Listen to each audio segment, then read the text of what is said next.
Before I do anything, I just give it a little shimmy. Hi everyone, I'm Rich. You may know me as Dough and Behold. I'm a Cotswold's flour ambassador. And today we're going to make just a classic Neapolitan pizza, Margherita with maybe a sprinkling of something extra just to zhuzh it up a little bit. I've got my dough here, so if you check out my earlier videos, you'll see how I make this Neapolitan style dough. It's 62% hydration using my beloved pizza flour here. So yeah, those are the dough balls. And just a few of the ingredients I like to use. I like to use fresh mozzarella. You can get it from your local supermarket. It's the kind that comes in a bag with the water. It's my favorite kind for these pizzas. I've got a bit of, I like grana padano on my pizza as well. If you're in a rush, I find this mutti, I pour it straight from the can onto the pizza. It's a really good sauce if you're in a hurry. So I've got my dough here. I'll just sprinkle a little bit of semola flour. Now, I don't know about you, a lot of people use fine semola flour to open and stretch their dough balls in. I've recently really got into using coarse ground semola. So I mix a bit of coarse and fine together, and it just adds a little bit of texture to your dough as you crunch it. You know, so it's entirely up to you. But yeah, so I get my dough ball. I've got a little bowl of flour. You'll waste so much if you don't put it in a bowl. So I always keep mine in a bowl. Okay, so people always ask me how much flour to open their dough ball out in. And the answer is you can put loads of flour. Look, I'm absolutely covering my dough ball in flour. And if you do this, it won't stick to your surface as you stretch it out. And don't worry about any excess flour because it will all fall off if you follow this process. So look, here we are. That's mine, covered in flour. I can sprinkle a little bit more on the worktop. Don't really need much more than that. So this is my pizza flour. So I like to get my dough ball out onto the table, put my hands in this position, and I'm going to press from the center out to the edges. And what I'm doing is pushing all the air towards the crust. And I leave about that much crust so that when you launch it into your pizza oven, the crusts puff up and you get a beautiful, airy, light cornicione, which is, you know, which is the dream when you're making pizza. So here we go. So start pressing. Another thing is don't be shy with your dough. Give it a good old press down. So I press halfway and then I just flip it over and then press the other way, pushing the air all the time. And then I turn it 45 degrees and I just press it again. And this dough has traveled up with me in my car. So it's a little bit feisty today. You can see all the air in these crusts already. So if I cooked this pizza with this air in the crust, this would probably burn really quickly. So any massive air bubbles, it's a bit of a killjoy, but I pop them because those bits will just burn in your pizza oven. And these crusts will still puff up because there's still lots of hidden air underneath. So stretch out, do that, repeat that process a few times. Another important thing about my dough here is people say, how much should you stretch it? I don't like to stretch it to the full 12 inches when I'm making it. I like to stretch it to about 10 inches. And then once I've topped it, I pull it onto my peel. You give it a final stretch, and it's just a really good way to do your pizzas. It will stop your dough tearing, and it works for me every time. Okay, so we've got maybe like an 8-inch pizza now stretched out. This dough is so light, you can be really gentle with it at this stage. It is down to experience. The more you make it, the more you'll know what your dough needs or how careful to be with it.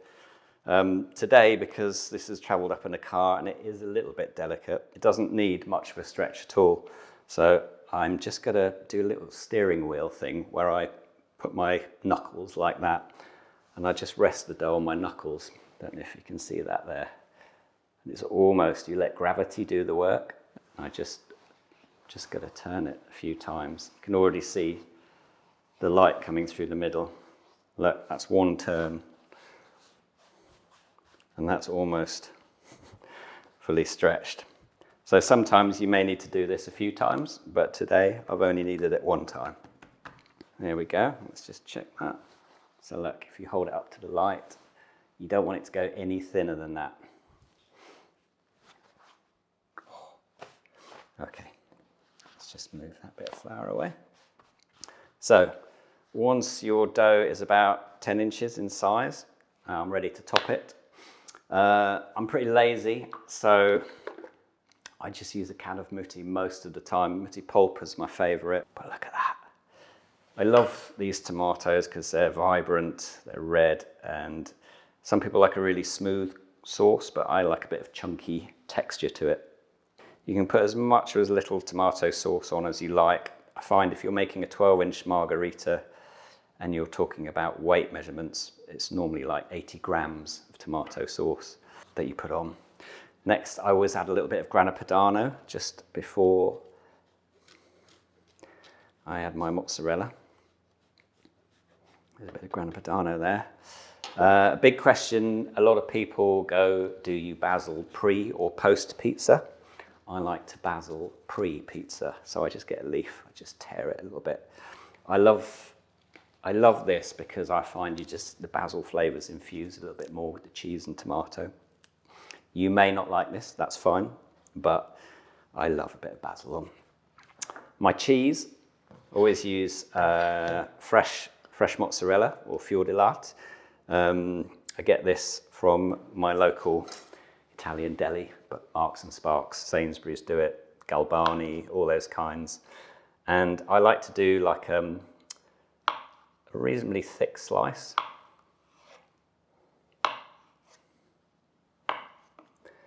And just chop it like that.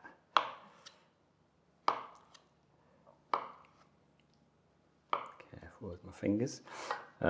So yeah, so you've got like a sort of sliced mozzarella that's about that kind of thickness.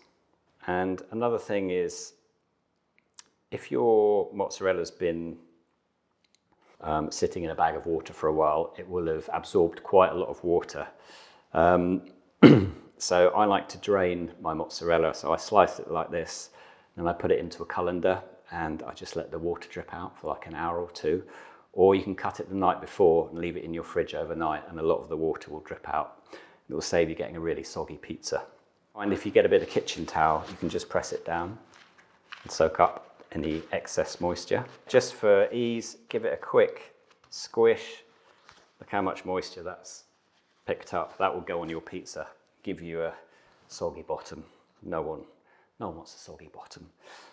So here we are. So I'm going to put the mozzarella on. You don't have to go crazy with the mozzarella.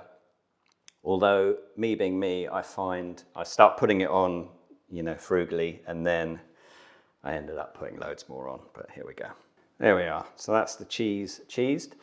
I'm just going to add a little drizzle of olive oil. Pre-bake. Here we go. A little bit of that on there. And now we're good to go. Pretty happy with that. And I know that when I'm going to put my peel under, I'm going to be able to give it a final stretch and make it just right. So go and get my peel. Okay, so the pizza's ready to go onto the peel. This is a very important phase now. People often message me about my pizza sticks to the peel and everything.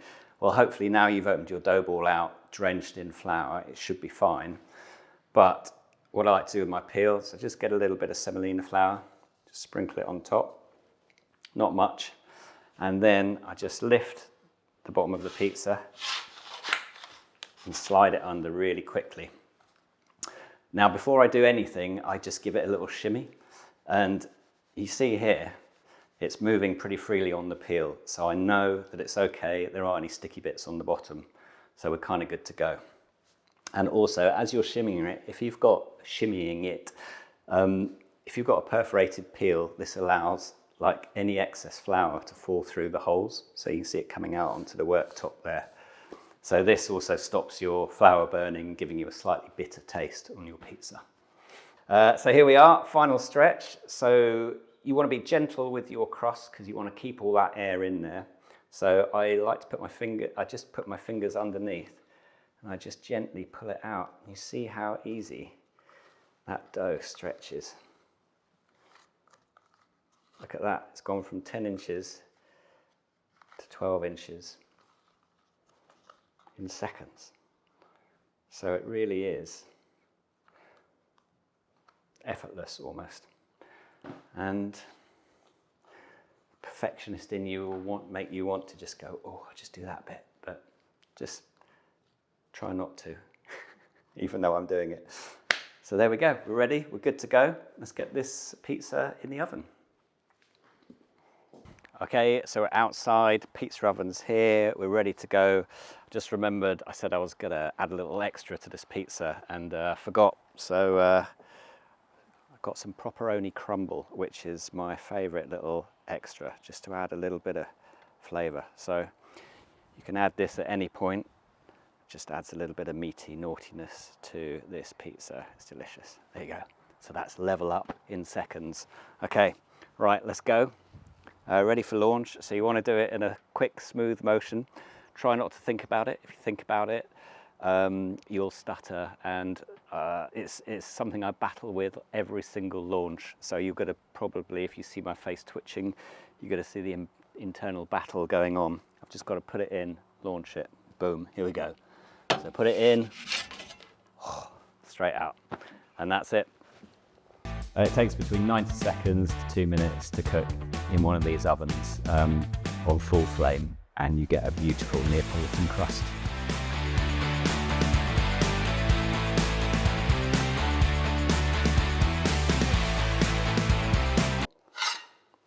Okay, so here we are. Pizza's cooked to almost perfection, although are we ever satisfied? Anyway, I love this pizza. It's ready. I'm just going to add a few little bits of basil. I like to add them fresh from the plant. And yeah, just a couple of leaves, however many you like. If you're making pizza for Instagram, smaller basil leaves make the pizza look bigger. Just a little tip for you there. Right, some people like to put an extra bit of grana padano on. Also, if you've got friends over and you've burnt your crusts a little, which can happen, a good hack is just put a bit of grana padano over your crusts. And it sort of distracts from the char, even though the char is delicious. Right, so here we are, ready to slice. Let's go for it. Let's have a look at this. There we go. It's got a lovely pizza. Look at the base. Not too burnt, not too charred, perfectly done. Nice, that's the thing when you slice it. But look at that airy cornicione. I'll hold that there. So, have a look at that crust. So it's full of air, but you can see the gluten structure inside, which means it's a really good dough. It's partly why I use Cotswold pizza flour, because for me, it gives it a really puffy, airy crust. The dough is really elastic, so you can stretch it, and it's pretty forgiving. It's looking good, it's looking tasty. It's a little bit of droop on the crust, but that's Neapolitan style. So here we go. That's good. That's very good.